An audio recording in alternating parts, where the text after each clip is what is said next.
que je vous propose, c'est qu'on démarre pour laisser un petit peu de place aux échanges, aux questions et aux remarques que vous pourriez faire.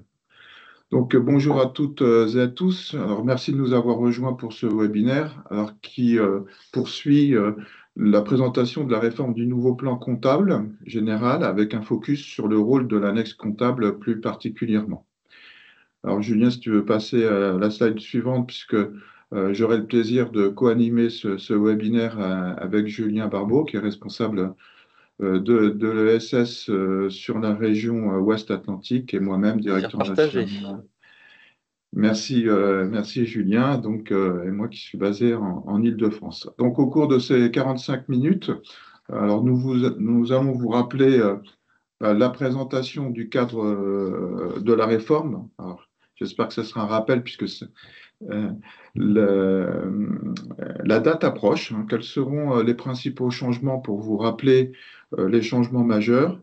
Qu'est-ce qui va se passer sur cette année de transition, puisqu'on avait connu celle du 2018-06 avec un petit peu de questionnement, où est-ce que nous en sommes avec cette nouvelle réforme, et puis le focus sur l'annexe comptable, dans le cadre notamment sur cette année de transition, et puis quelques conseils d'anticipation qu'on partagera avec Julien, et puis qui nous permettra d'aborder une quinzaine de minutes de questions-réponses.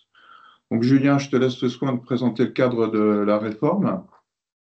Merci Christian. Le cadre de la réforme, c'est peut-être pas la partie la plus excitante du webinaire, mais pour autant, c'est bien là-dedans que ce dont on va vous parler prend essence. Donc ce sont des textes, hein. Donc le premier, c'est un règlement qui date de 2022, c'est l'ANC 2022-06.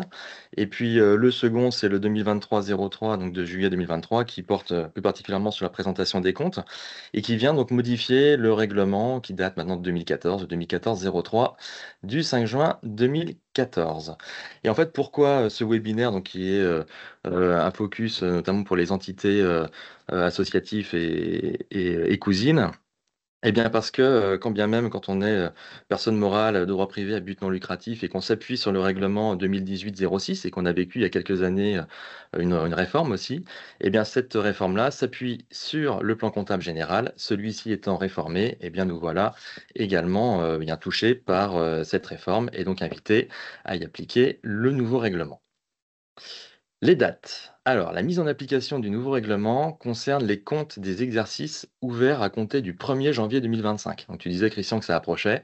C'est clair. Donc, le 1er janvier 2025, c'est dans quelques mois maintenant. Il Et peut c'est être, c'est obligatoire. et c'est obligatoire. Ouais, tout à fait. Il peut être anticipé et appliqué dès 2024. Donc, ça, c'est pas obligatoire. Mais par contre, si on décide de le faire, il faut le faire dans son entièreté. Et cette réforme du plan comptable, eh bien, entraîne des conséquences. C'est qu'il s'agit d'un changement de méthode. Donc pour ça, il va y avoir des règles à respecter. Donc changement de méthode pour la première année d'application, hein, celle du 1er janvier 2025.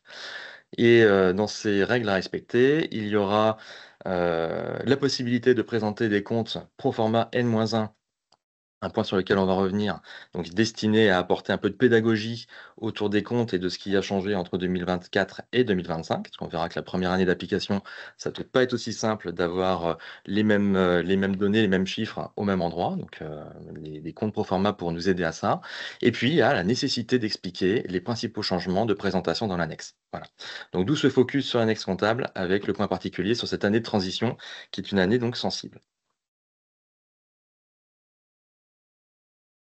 Alors, cette réforme, elle s'applique à qui? Donc, aux personnes morales de droit privé à but non lucratif, qui sont soumises à l'obligation de tenir une comptabilité. Donc, je pense que si vous êtes parmi nous, c'est soit que vous êtes faiseur de compte, ou alors que, à travers vos fonctions dans les différentes associations, peut-être fondations, fonds de dotation et autres, eh bien, vous avez des rôles en tant que président, trésorier, et être destiné à animer aussi la partie financière de ces entités-là. Donc en fait, vous êtes donc concerné par cette réforme. Les associations et autres donc qui sont soumises à l'obligation de produire des comptes annuels et des comptes annuels qui étaient sous le règlement donc 2018-06 dont je parlais précédemment. Il en est de même pour des activités donc spécialisées, on peut les nommer, donc les établissements et services sociaux et médico-sociaux, les CSE, donc comités sociaux et économiques, et également les syndicats et organisations professionnelles, par exemple. Alors pourquoi Sachant que cette tout le monde va réforme? être concerné, Ouais, Julien. De toute façon, c'est tout le très monde va large. être concerné. Oui, et puis alors c'est vrai qu'on fait focus là sur les personnes morales de droit privé à but non lucratif, mais les entreprises en fait, hein, le sont également. C'est pas l'objet du webinaire, mais en fait c'est très très large d'application. Il y a 3 objectifs dans la réforme. Le premier, donc, c'est faciliter la digitalisation des comptes annuels. Le deuxième, c'est mettre à jour les modèles des comptes annuels et la nomenclature des comptes. Donc on verra qu'il y a une simplification qui s'est faite par la suppression de bon nombre de comptes, plus de 150 je crois. Oui. Et puis le dernier objectif, c'est simplifier les modèles des comptes annuels. Donc voilà pour cette partie sur le cadre de la réforme, les textes et les objectifs. Ouais, donc, on va rappeler les principaux changements qu'il va falloir avoir en tête. Donc, c'est la nouvelle. Alors, la principale, ça va être la nouvelle notion du résultat exceptionnel, puisque ce résultat exceptionnel, maintenant, il faudra l'analyser plus par nature, mais en fonction de l'événement. Qu'est-ce que ça veut dire? Ça veut dire que lors des précédentes règles comptables, je prends un exemple, quand il s'agissait d'avoir des sessions d'immobilisation, on ne se posait pas la question, ça basculait en résultat exceptionnel, parce que de fait, les sessions d'immobilisation rentraient dans le cadre du résultat exceptionnel. Et bien maintenant, il va falloir réfléchir si c'est un événement qui aurait un caractère exceptionnel ou courant. Donc, on va avoir des affectations particulières selon l'analyse de l'événement et non plus par rapport à une destination par nature de l'opération. Deuxième très grosse modification, la suppression technique de la technique des transferts de charges. Et là, on verra qu'il y a plusieurs solutions qui ont été apportées, puisqu'à partir du moment où ces comptes disparaissent, il va falloir gérer l'intégralité des opérations qui rentraient dans ce cadre-là, avec un point également très important, Julien l'a dit, une simplification du plan des comptes et des modèles des états financiers. Donc là, il faudra réfléchir sur le positionnement des comptes dès 2025, dès le 1er janvier 2025. Donc c'est pour ça qu'on attire votre attention pour anticiper les choses. Et puis, bien évidemment, pourquoi le focus sur l'annexe comptable? C'est que l'intégralité de ces réflexions, de ces changements vont devoir être répercutés dans l'annexe avec, euh, pour la première année, comme l'a dit Julien, des explications particulières pour rendre les analyses comparables d'une année sur l'autre, mais aussi tout au long de maintenant de la production des comptes annuels, puisqu'il faudra apporter toute réflexion pour qualifier le placement dans les comptes comptables. Alors, si on va plus loin dans cette notion de résultat exceptionnel.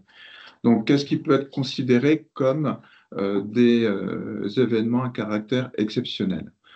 Donc, bien évidemment, le plan comptable en a donné la définition.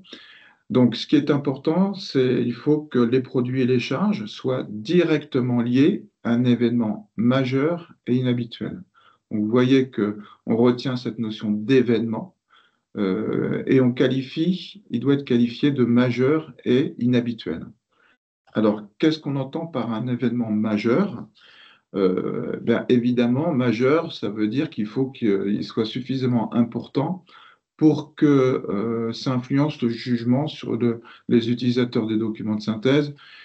Et ces événements doivent évidemment avoir un impact particulier sur le patrimoine, la situation financière, le résultat, enfin toutes les décisions qui vont pouvoir être amenées à dire que c'est un événement à caractère exceptionnel. Pas simplement, c'est qu'il aura des conséquences sur l'intégralité de la structure financière de la structure. Et puis, il y a une notion d'événement inhabituel.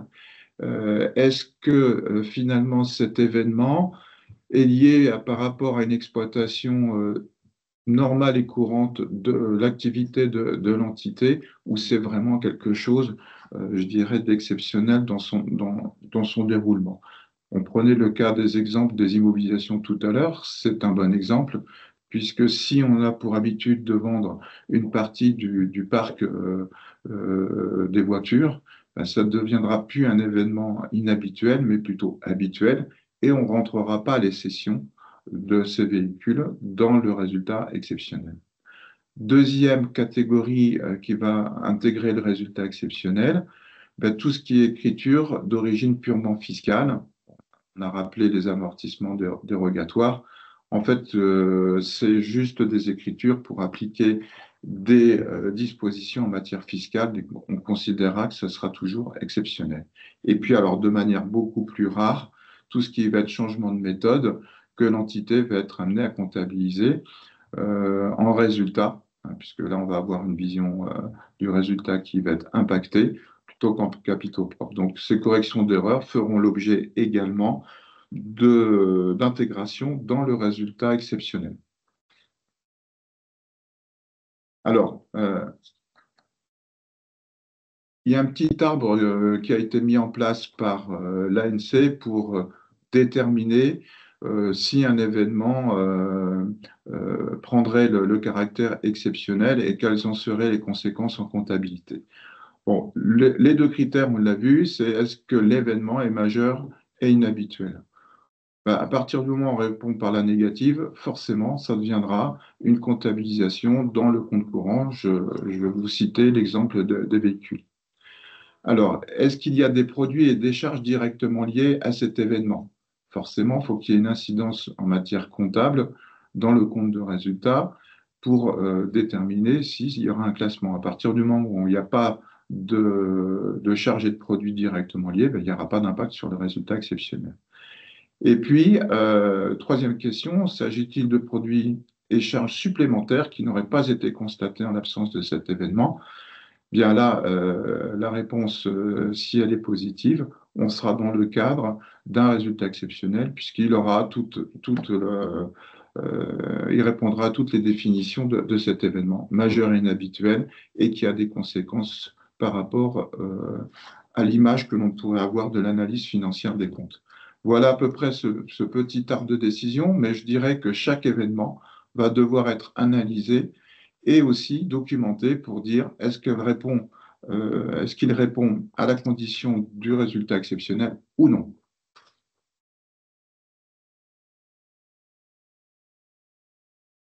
Donc, bien évidemment, le plan de compte a été modifié en conséquence, hein.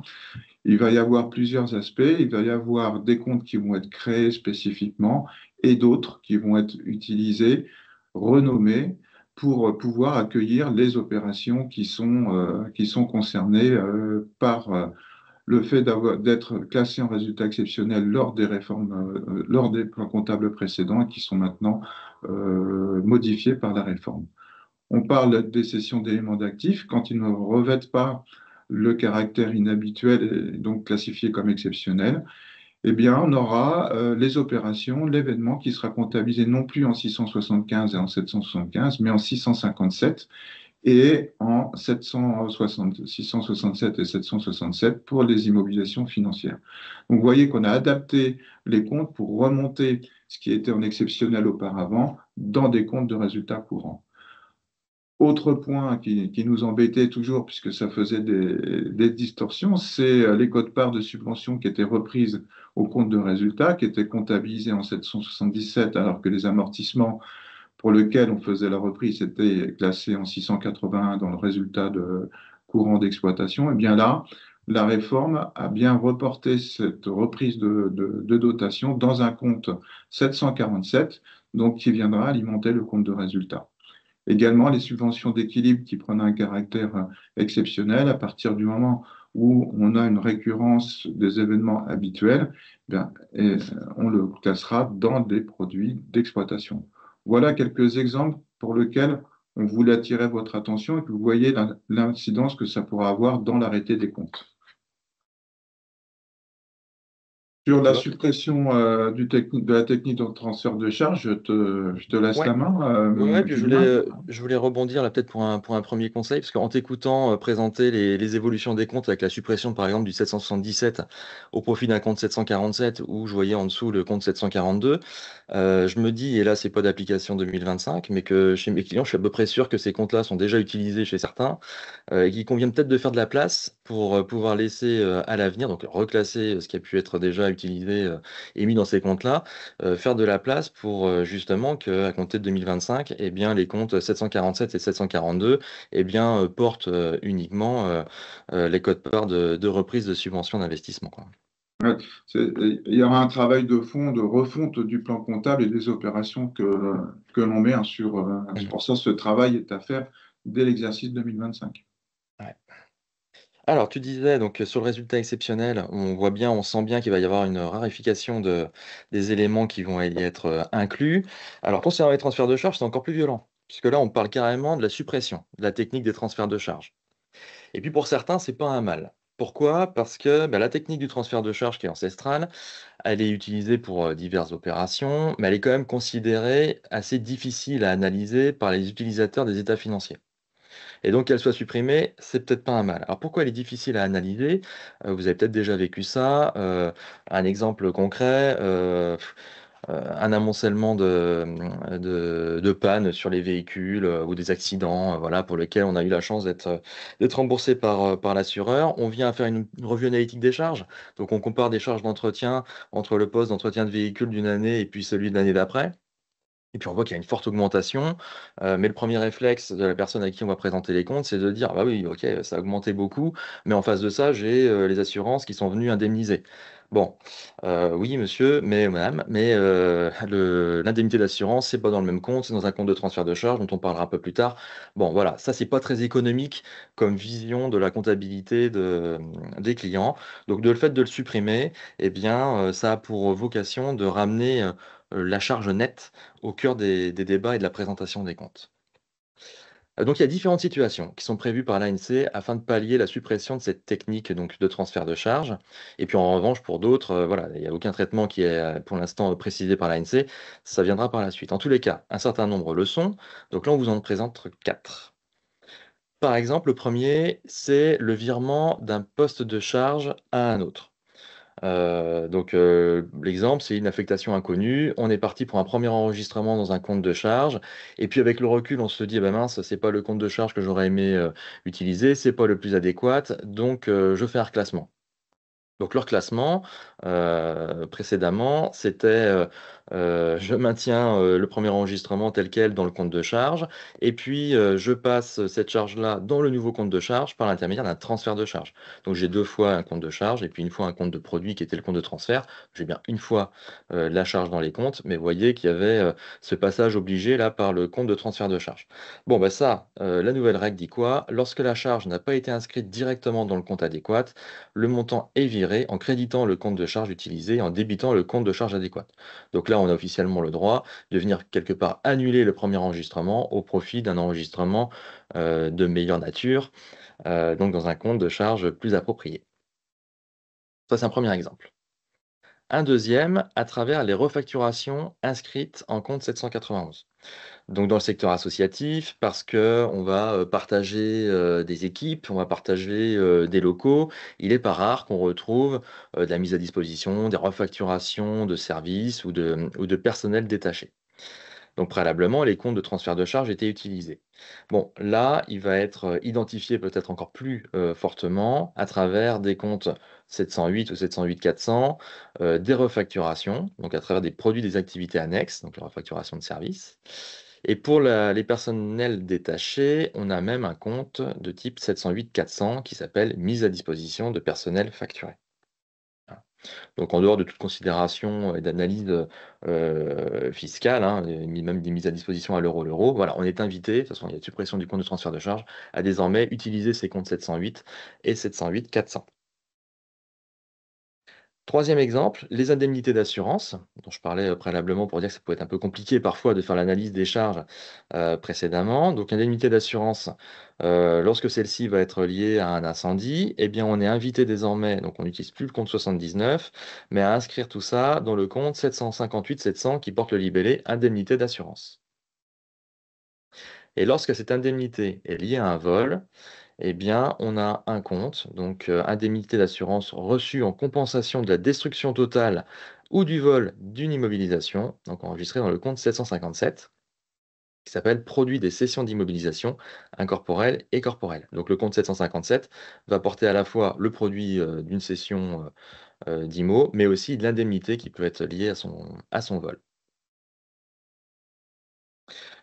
Ça, c'est à condition que l'indemnité d'assurance, on l'ait analysée au regard des événements, potentiellement exceptionnels comme étant donc non majeurs et non inhabituels. Voilà, Tout à fait. selon l'analyse dont parlait Christian précédemment. Et puis le dernier point, et c'est peut-être le plus significatif, en tous les cas celui qui doit éveiller, sans doute un peu plus de stratégie par rapport au compte et d'anticipation, les remboursements reçus directement en compensation de charges de personnel. Donc là, on va parler d'assurance couvrant le maintien du salaire, donc des indemnités journalières de sécurité sociale, les indemnités de prévoyance par exemple. On peut aussi y inclure les frais de formation qui sont pris en charge par les différents organismes, hein, donc qui viennent diminuer le coût de la masse salariale. Et bien précédemment, on enregistrait tout ça dans un compte de transfert de charges. Désormais, les remboursements de charges, donc directement liés à des charges de personnel, sont inscrits dans un compte 649. Donc ça viendrait créditer un compte 649, donc il va fonctionner de façon naturelle au crédit. Et donc le libellé de ce compte-là, c'est remboursement de charges de personnel. Donc ça, on peut en parler tout de suite, on en parlera peut-être un peu plus tard aussi en matière de conseils et de points d'attention à votre égard. Mais ça, c'est pas neutre. C'est pas neutre parce qu'en fonction de l'absentéisme qu'on va retrouver dans les associations, on peut avoir quand même des montants significatifs qui se trouvaient en transfert de charge, donc au titre des indemnités journalières ou des prévoyances ou des prises en charge de formation. Parfois, c'est plusieurs pourcents de la masse salariale qui était donc dans un compte de transfert de charge. Là, demain, vis-à-vis du lecteur des comptes, eh bien, on va raisonner en net, donc la masse salariale elle va naturellement diminuer. On peut Julien, imaginer qu'une... on Ouais. abordera peut-être les exemples après, parce qu'il faut qu'on accélère un peu. On prend Ah du d'accord, retard. ok. Je Très bien. t'arrête un peu, hein. Vas-y, Ouais, vas-y. ok, bon, bah, mettre du temps, Christian. Ça marche, j'avance. Euh, Donc là, voilà, c'était pour les exemples, donc les 4 exemples là de transfert de charge. En partie 3, on vous propose de parler donc de la simplification du plan de compte et des modèles des états financiers. Donc comme je le disais, la suppression de près de 150 comptes, eh bien, ça revient à faciliter quand même et donc à simplifier, ce nouveau plan comptable, général. Hem, on maintient un seul plan de compte, donc il y a plus de il y a la suppression des niveaux de compte du système, développé. Toutefois, lorsque les comptes prévus par le plan de compte ne suffisent pas à l'entité, heureusement, celle-ci a encore la possibilité d'utiliser toutes les subdivisions qu'elle trouverait nécessaires pour apporter, du fond et du détail au niveau de ses comptes. Voilà. Tout en respectant la nomenclature de base, bien Ouais. entendu. Ouais, ouais, donc de façon obligatoire, il y a les 3 premiers chiffres là, donc du plan comptable et de façon, comment dire? Facultative, il y en a un quatrième qui est proposé, donc tous ces comptes-là on peut les retrouver et portent un libellé précis et on peut aller au-delà pour y apporter donc plus de détails au sein des comptes. Sont conservés et modernisés donc le bilan en mode tableau, donc avec la répartition du résultat et puis le modèle de compte de résultat sous forme de liste, donc tel qu'on le connaissait. Et puis l'exemple de modification, tu m'invites à aller plus vite, donc ça, t'en parle un petit peu Oui, plus tard. oui, Par oui, exemple, oui, on a le voilà. 519, voilà, qui est, un des éléments de changement par rapport au bilan. Principaux changements aussi, a été élaboré un tableau comparatif entre, le PCG actuel, donc façon 2014-03 et puis le futur plan de compte qui permet donc du coup, un passage, faciliter la vie, on va dire, sur, comment dire? Le lien à faire entre un compte et l'endroit où on va, le retrouver, que ce soit dans le compte de résultat ou dans le bilan. Et ce tableau donc liste pour chaque compte du PCG la correspondance vers le nouveau PCG en mentionnant leur nouveau statut. Soit il n'y a pas de changement par rapport à avant, soit le compte a été supprimé, il a changé de libellé, c'est un nouveau compte, ou il y a tout simplement eu une modification du numéro de compte. Les changements de libellé, en fait, c'est une adaptation pour intégrer les éléments qui avaient un caractère exceptionnel qu'on retrouve maintenant dans les comptes courants Mm. d'exploitation. Et pour illustrer donc ces changements-là et les précisions, donc là on a un tableau avec quelques comptes représentatif de l'évolution du plan comptable général. Donc avec par exemple des nouvelles dénominations pour le compte 658 qui s'appelait charges diverses de gestion courante, maintenant on parle de pénalités et autres charges, et après on a le 658 1, 2, 3, 4 qui amène des libellés complémentaires. Le 758 produits divers de gestion courante s'appelle indemnités et autres produits. Le compte 757 gain de change sur créance amortie, donc lui, il est supprimé et remplacé par un nouveau compte 757 qui s'appelle produit des cessions d'immobilisation incorporelle et corporelle, on en parlait tout à l'heure. Et puis, on a la subdivision 757.1 qui, elle, va porter sur les immobilisations reçues en legs ou en donation qui sont destinées à être cédées. Le compte 758.3, rentrée sur créance amortie, est supprimé. Le 758.3, à partir de 2025, c'est rentrée sur créance amortie et gain de change sur créance et dette d'exploitation. Voilà des exemples de nouvelles dénominations. Il y a aussi des nouveaux comptes. Donc les 657 300 apport ou affectation numéraire, le 652 valeur comptable des immobilisations incorporelles et corporelles cédées. Ouais, effectivement, c'est plus en compte de résultats exceptionnels. Donc c'est remonté en exploitation, il a bien fallu créer des comptes pour recevoir ces nouvelles écritures. Le 650 200, c'est immobilisation reçue par legs ou donation. Et puis le corollaire à ça, c'est que des comptes ont été supprimés. Les comptes 67 de charges exceptionnelles, 673 apport ou affectation numéraire, enfin, je vous laisse lire, le 675 valeur comptable des éléments d'actifs cédés, et ainsi de suite. On a la chose aussi tout à fait vraie pour les produits, à travers les produits exceptionnels, les produits de cession d'éléments d'actifs ou d'immobilisation reçus en legs ou en donation, destinés à être cédés.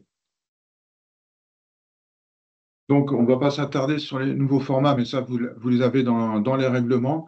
Il y a quelques changements quand même à noter, hein. Vous voyez, tout en haut, on a surligné quelques éléments particuliers. Les frais d'établissement qui étaient auparavant attachés aux actifs incorporels a été dissociés, et surtout les charges constatées d'avance qui étaient tout à fait en bas de bilan, qui étaient un peu libre remonte dans les créances, hein.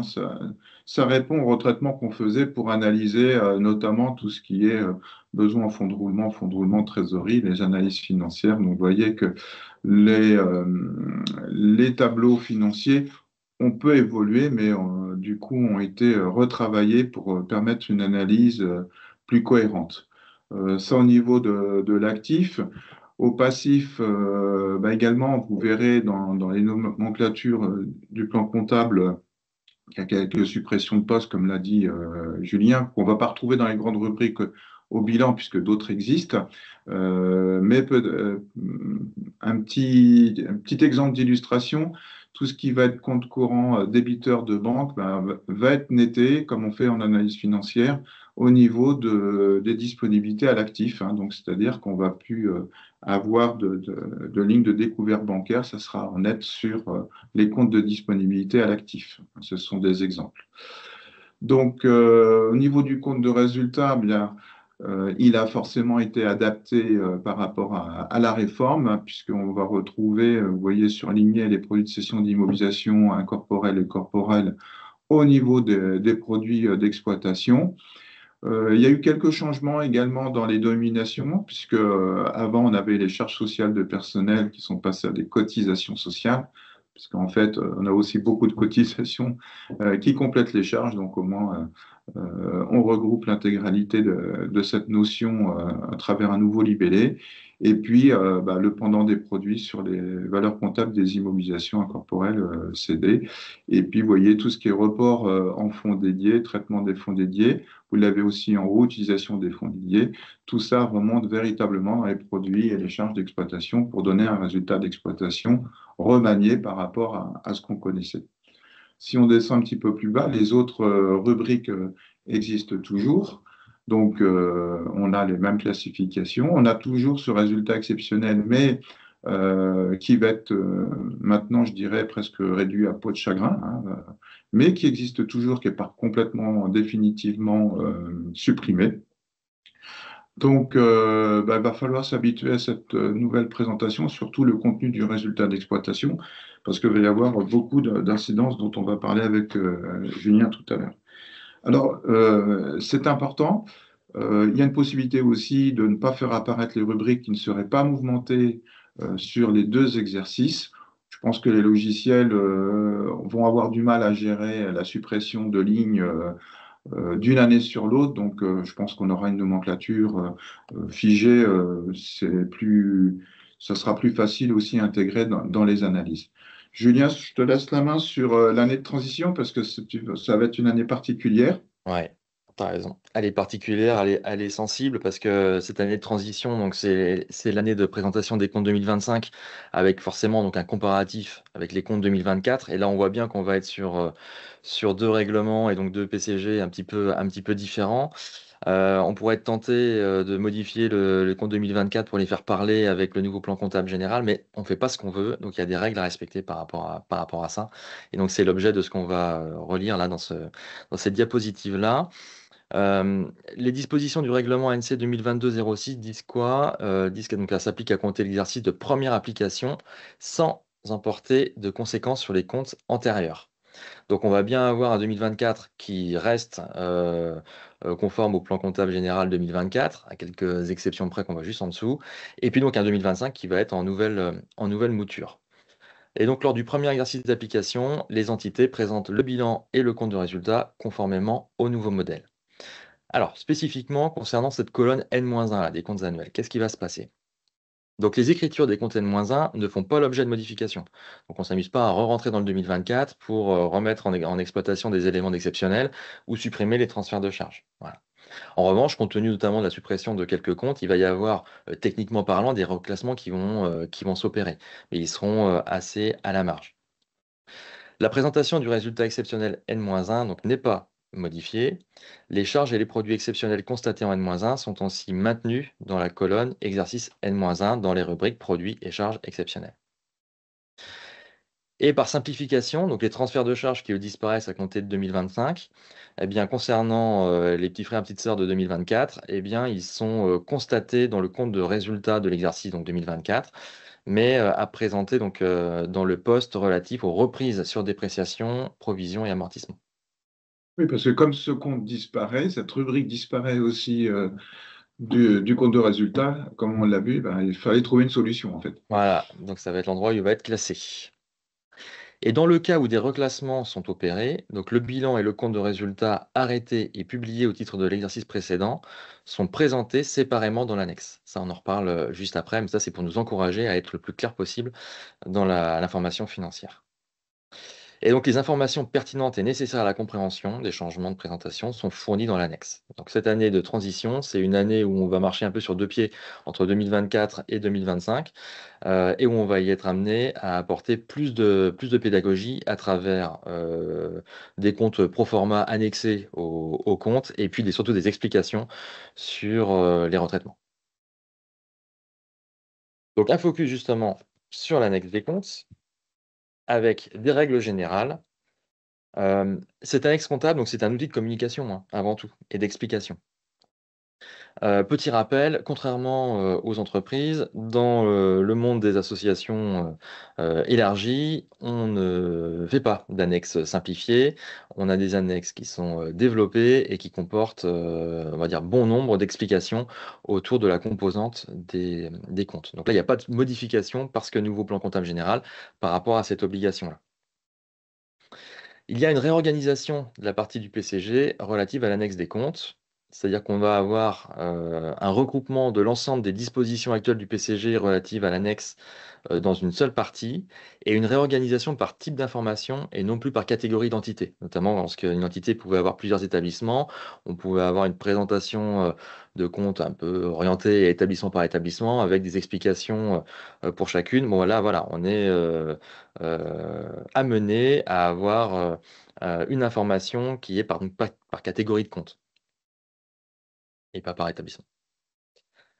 Des modèles de tableaux normés, donc pour la présentation des informations dans l'annexe pour répondre à l'objectif de digitalisation des états financiers. Donc des tableaux à caractère obligatoire qu'on va retrouver dans les articles de ce nouveau plan comptable général, donc dans les articles réglementaires.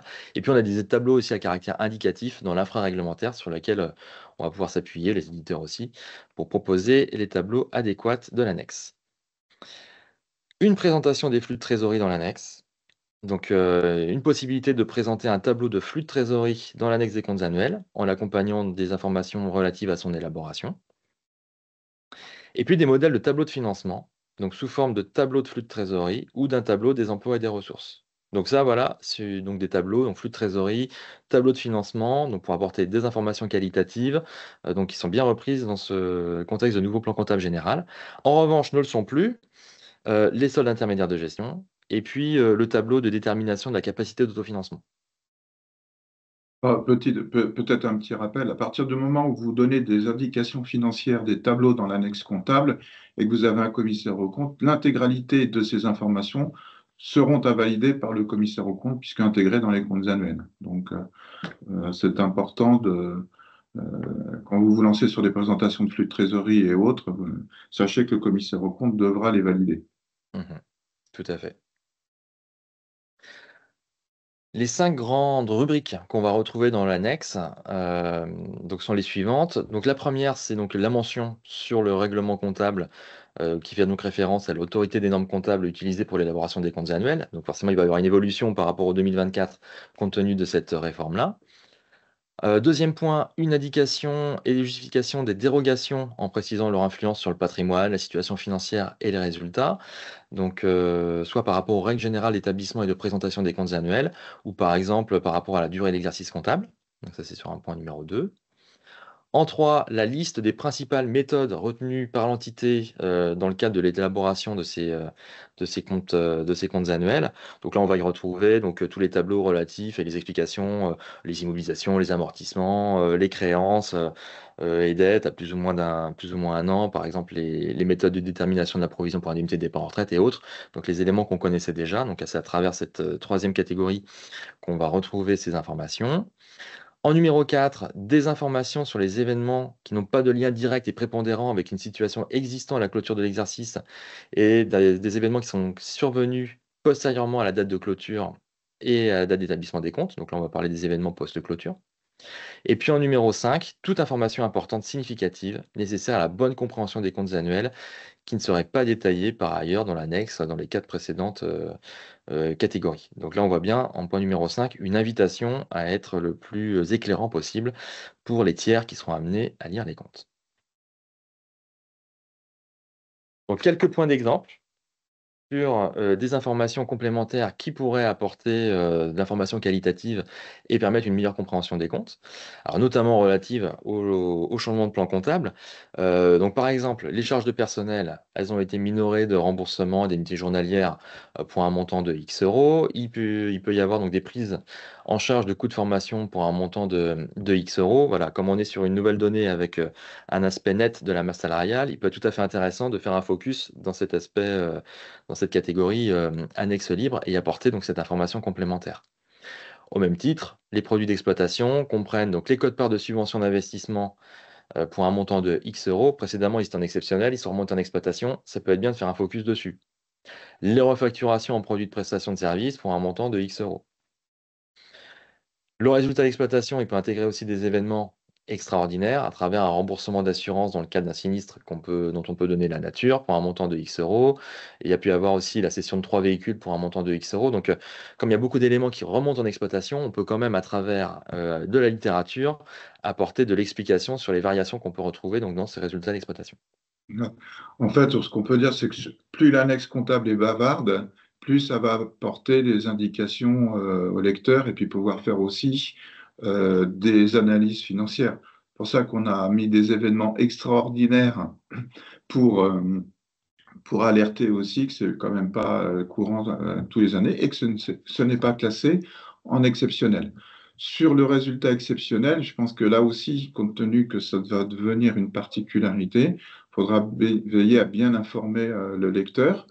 Donc, dans la même logique, en fait, hein, il n'y a pas forcément de forme ou de tableau. Il faut apporter les analyses qu'on a pu faire pour qualifier ce résultat exceptionnel, hein. Donc, on a mis quelques exemples, hein, les charges et produits issus de la tempête classés en catastrophe naturelle, etc. Ça, c'est pour bien déterminer qu'il s'agit bien d'un événement exceptionnel. des prises en charge de coûts de cyberattaque pour un montant de X euros. Alors, en espérant que tous ces événements ne deviennent plus réguliers, puisque du coup, ils Mhm. perdraient leur caractère exceptionnel. Donc voilà, indiquer toutes les informations qui pourraient alerter le lecteur sur des formats d'intégration en exceptionnel importants. Sachant que à partir du moment où on détermine qu'un événement est exceptionnel, ben, toutes les opérations qui vont poursuivre l'événement, c'est-à-dire aller au-delà de l'année au cours de laquelle on a constaté l'événement exceptionnel, ben, toutes les charges et les produits qui peuvent en découler sur les exercices suivants seront de fait qualifiés en exceptionnel. C'est-à-dire que la prise de décision que vous allez avoir pour qualifier l'événement, ben, vous allez devoir appliquer la même cohérence de présentation d'une année sur l'autre. Donc, bah, pour chaque événement, on dira cet événement a été jugé inhabituel pour les raisons suivantes. Rappelez-vous, c'est le petit arbre décisionnel. Donc, il ne relève pas de l'activité courante de l'association, il ne s'est jamais produit par le passé, il n'a pas vocation à se renouveler dans le futur. C'est pour lever le caractère inhabituel. Il n'y a pas de règle, mais ce qu'on lit, c'est que l'analyse serait sur 3 ans, que l'événement ne s'est pas produit 3 ans en arrière et risque de ne pas se reproduire 3 ans après. Donc, vous voyez, il y a un spectre d'un nombre d'années important pour qualifier le caractère habituel ou inhabituel.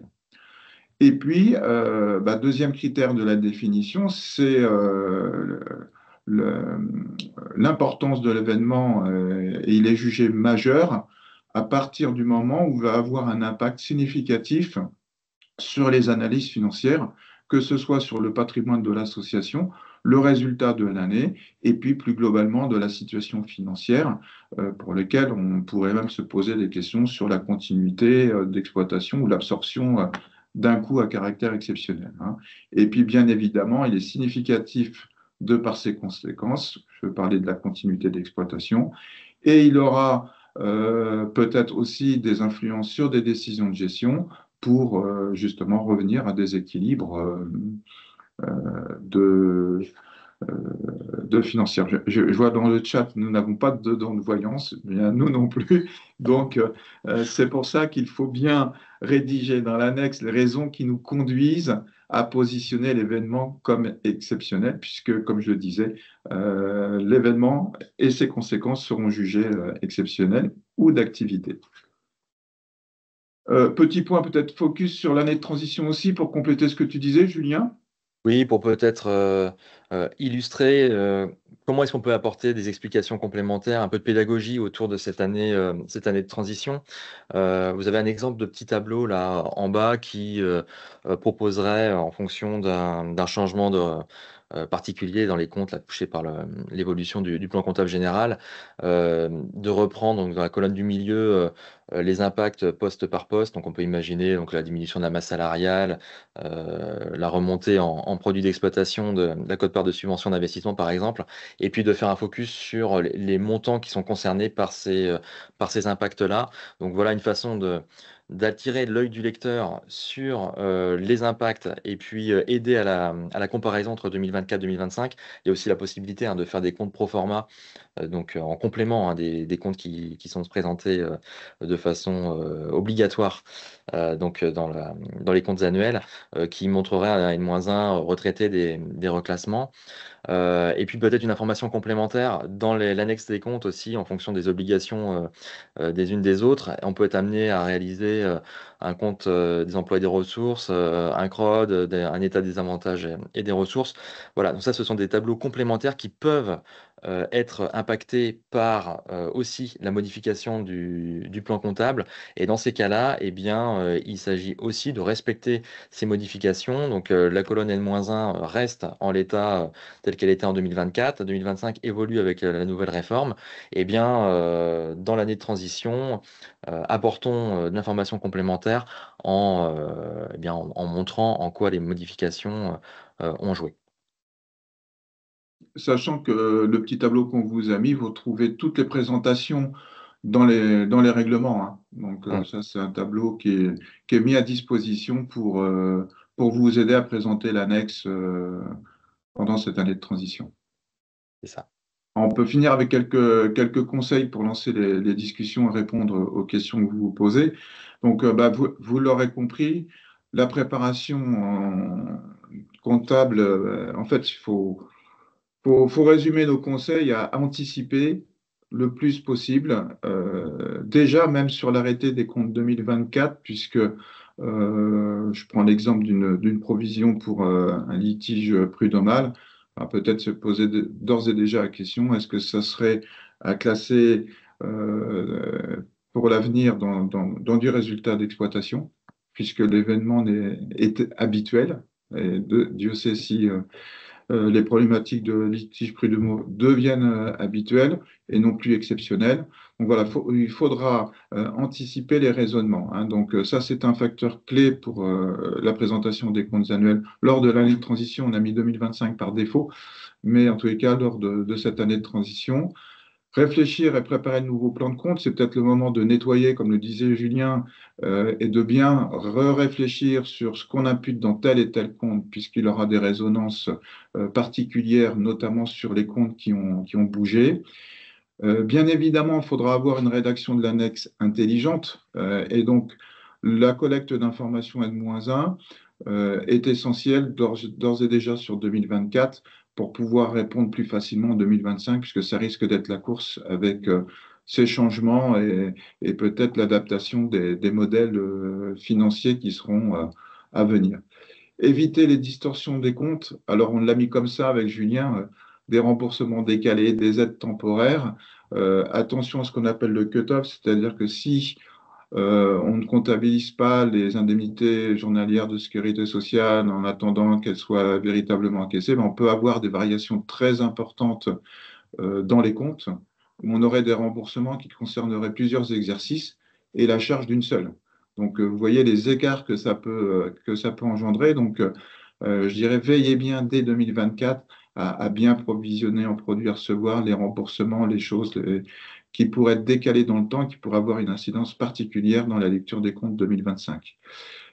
Bien évidemment, ce que je disais, ben, étudier en amont les provisions, les charges particulières pour pouvoir avoir une comparabilité d'une année sur l'autre sans forcément avoir à développer une annexe en 2025 qui va expliquer à la fois les comptes 2024 et les comptes 2025. Hein, tout ça, c'est pour gagner du temps en 2025. Bien évidemment, il y aura tous les effets de bord, notamment sur les financeurs, hein, sur les charges de personnel, on l'a vu avec des décalages, mais aussi penser à des critères de déclenchement de primes ou d'indicateurs particuliers qui seraient fondés sur le résultat d'exploitation, l'intéressement aussi. Mm. Donc, vous voyez que l'analyse financière va aussi avoir des impacts de manière indirecte, ce qu'il faut bien prendre en considération. Si vous voulez mettre en place en 2024 un projet d'intéressement des salariés, ben, regardez bien les retraductions pour les années suivantes. Et puis, Julien l'a dit, la communication, c'est également un enjeu majeur. Et puis, plus particulièrement sur les structures qui bénéficient de financement auprès des tiers, puisque là, on va avoir des analyses qui peuvent être faussées. Ne vous faites pas piéger, avoir des frais de personnel en net bien inférieurs par rapport à des aides ou autres, et que le financeur budgétise son enveloppe sur des classes qui soient nettes de produits. Donc l'annexe comptable confirme et amplifie sa place prépondérante. Elle l'était déjà, Ouais. à mon goût, pas suffisamment encore, mais on voit que de plus en plus, cette annexe comptable va permettre d'interpréter, de valider, d'analyser les comptes annuels qui vont regrouper les comptes. Donc, c'est de tous les éléments, je pense que c'est les raisonnements qui sont à vraiment indiquer dans l'annexe comptable qui va permettre une bonne analyse. On a débordé un petit peu, on a 5 minutes. Alors, on peut peut-être balayer les questions. Ilana, tu as vu ou dans le chat, on peut répondre à quelques-unes. Oui, il y a plusieurs questions. La première, donc elle est à 9h16, c'est reprise de provision pour le fonds dédié. C'était par Alors, rapport à la slide d'accord, 13-14. on l'a vu dans la présentation du compte de résultat, c'est dans le compte, dans le résultat d'exploitation. Ok. De la deuxième question, c'est quel compte utiliser si la cession garde un caractère exceptionnel, cession immobilière par exemple? Ah, en fait, c'est l'analyse de l'événement qui va donner le compte de comptabilisation. Ce sera éventuellement un compte 67 comme c'est indiqué. Là, il faudra voir si c'est un événement inhabituel, un bâtiment qui brûle. Enfin, voilà. Enfin, il faudra vraiment qualifier l'événement. Les comptes 67 et 77 ne disparaissent pas. Donc, ça va être l'analyse. Mais globalement, on aura plutôt une tendance à utiliser les comptes 75 maintenant, puisque on parlait de boule de cristal. Vous avez vu l'amplitude que l'événement ne se reproduise pas. On est dans un schéma d'une logique de résultats d'exploitation plutôt que de résultats exceptionnels. Ok. Ensuite, on avait une question sur ces modifications impactent-elles le plan M22 et M22 bis? Génin, je te laisse répondre, ou si tu veux que je réponde, il y a pas- Ben, en fait, oui, par extension, on a vu que pour les établissements sociaux, médico-sociaux, ils étaient tout à fait concernés par la réforme aussi. Donc, eh bien oui. Oui, tous les textes, en fait, on vous a cité les textes de base, donc évidemment, toutes les structures doivent respecter le plan comptable général, etc. Après, il y aura Mm. peut-être des distorsions un petit peu sur de nouveaux comptes qui vont être incrémentés. On l'a vu, Julien l'a dit, on peut compléter, mais à condition de respecter les règles générales de base. C'est ça. Ok. Une autre question, c'est où peut-on se procurer ce tableau de correspondance avec le nouveau plan comptable? Alors, tout expert comptable inscrit à l'ordre a la possibilité d'aller chercher ce plan de compte. Là, alors je ne sais pas si nous le demandez en direct, mais déjà, voyez à votre expert comptable et puis sinon, prenez contact avec nous, on verra comment vous le basculez. On avait ensuite, est-ce que les comptes des fonds dédiés sont impactés par cette réforme? Les fonds dédiés ne disparaissent pas, Mhm. donc les fonds dédiés restent présents dans l'analyse et la comptabilisation des comptes sans changement particulier, si ce n'est le reclassement qu'on a dit tout à l'heure. Ensuite, savez-vous si l'ARS est au fait de tous ces changements? Alors, vu le nombre d'ARS Ouais. régionales, il devrait l'être. Il devrait l'être, mais c'est pour ça qu'on a attiré votre attention à quelques conseils. La communication, Mm. la communication, parce que tous les agents n'auront peut-être pas ces mêmes subtilités. Il faudra vraiment Mm. compléter l'index et apporter toute explication pour éviter de mauvaises surprises, comme on le disait. Euh, des frais de personnel qui diminuent parce qu'il y a eu des remboursements d'indemnités sur plusieurs années ou des remboursements de formation, qu'on ne soit pas piégé, avoir des financements qui soient diminués simplement par un effet de comptabilisation. Et donc, il faudra communiquer aussi avec les financeurs, leur rappeler qu'il y a un plan comptable qui change. Malheureusement, je pense qu'il y a un travail à faire de ce côté-là. Mhm. Ouais, c'est certainement une affaire d'individu. Et puis, vaut mieux pas laisser place à l'interprétation par les autres et rester maître de sa communication. Il y avait une question sur les créances douteuses aussi, juste au-dessus. Dans quel compte sera transféré le 671 400 créances douteuses? Est-ce que cela reste en exceptionnel? Donc on a vu tout à l'heure qu'il y avait un compte plutôt de nature 65 maintenant qui allait porter les conséquences là, des enregistrements des créances douteuses. Est-ce que cela reste en exceptionnel? Bon, on peut repartir sur l'arbre de décision dont parlait Christian tout à l'heure. Alors des créances douteuses, malheureusement, dans Ouais. bon nombre d'entités, c'est des choses qu'on retrouve trop régulièrement. Voilà, donc Ouais, et sauf puis éléments exceptionnels, on risque de les avoir en exploitation. Ouais. ouais, c'est tellement rattaché à l'activité courante de la structure que je vois mal comment on Mm. pourrait expliquer que ce soit Mm. exceptionnel. Ouais. N'oubliez pas, on vous a mis un petit vocabulaire alors, extraordinaire, en fait, hein, parce qu'il y a l'activité courante, mais il peut y avoir des événements à caractère un peu extraordinaire, de type effectivement une grosse dépréciation de créances, mais qu'il faudra expliquer dans l'annexe, c'est toujours pareil, hein. Il faudra bien que l'annexe nous serve à déterminer ce qui ressort de l'activité courante d'exploitation normale, sur lequel on peut fonder une analyse durable de l'exploitation de la structure, impacter des événements extraordinaires, mais qui restent dans le résultat d'exploitation, en ne parlant pas forcément d'exceptionnel. Donc là aussi, il va falloir faire preuve de pédagogie, d'écriture et de communication. Et l'annexe, elle est là pour ça, en fait, hein, c'est son rôle.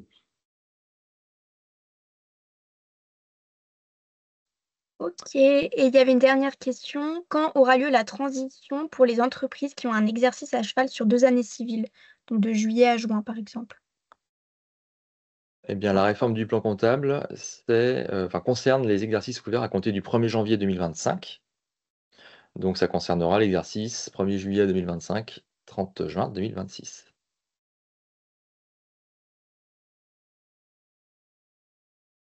Et pourrons-nous avoir la présentation?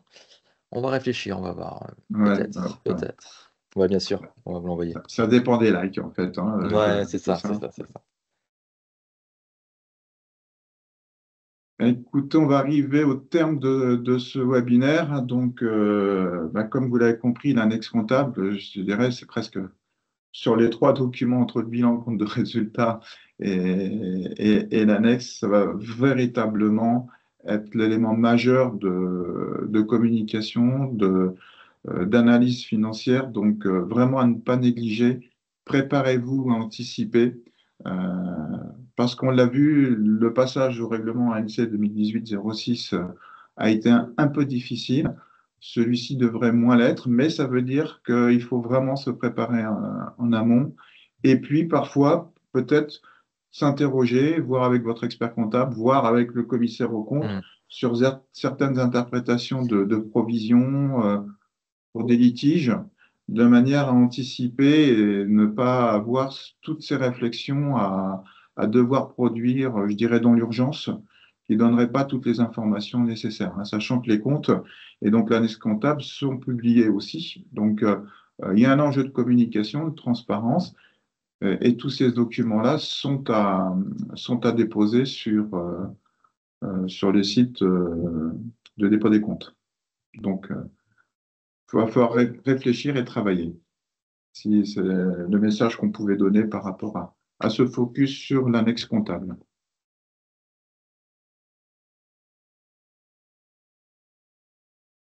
On a une petite question de dernière minute là. Ah, la Ouais. dernière. Ouais. Quelqu'un que je Vas-y, connais Julien. bien. Alors, ça veut dire qu'on peut déjà passer le plus de choses possible en exploitation. Alors déjà, bon, bah, Céline, Alors, t'en parleras à ton commissaire aux comptes. Enfin, on en reparlera ensemble. Alors, l'application du plan comptable général, nouveau plan comptable, c'est l'exercice ouvert à compter du 1er janvier 2025. Donc, si tu pensais à tes comptes 2024, ce qui devait par nature rester en exceptionnel, en 2024, ça va rester en exceptionnel. Et là où on est sur peut-être l'entre-deux, pour préparer aussi la comparabilité par rapport à 2025, eh bien, une analyse au cas par cas et puis enregistrement d'exploitation si cela est possible. Mais ça sera du cas par cas, je pense. Bonne ouais, si c'est communication avec possible. l'expert comptable et avec le commissaire aux comptes, ça va être l'essentiel. Anticiper pour ne pas subir. Voilà. Bon, tout en respectant les textes de base Bah oui, applicables en 2024. c'est ça. Ça reste quand même le cadre du règlement là, pour les quelques mois qui viennent encore.